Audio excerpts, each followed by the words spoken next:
Welcome to this short video about Version Vault. Version Vault, which is one of the object repository apps, archives and indexes all of your custom development and all of your SAP systems.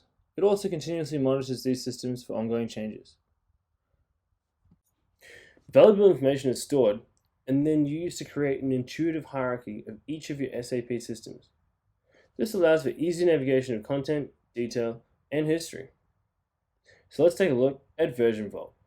Version Vault is an important foundation for all of the Insights apps. It's essentially the engine that makes Insights run. As an Insights user, I can use Version Vault Browse to search and view all of the custom development from any system. So let's take a look at Version Vault.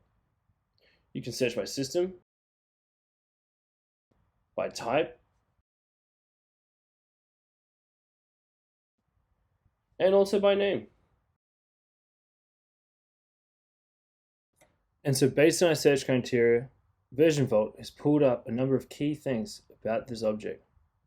It can show us different versions, the author that made these changes, and the transport that it's assigned to. You can also look at different versions and compare them with the Compare Versions functionality. By choosing two different versions and clicking Compare Versions, it will show the highlighted differences in green, allowing you to compare different objects against different systems at different times. So thanks for taking a quick look at Version Vault.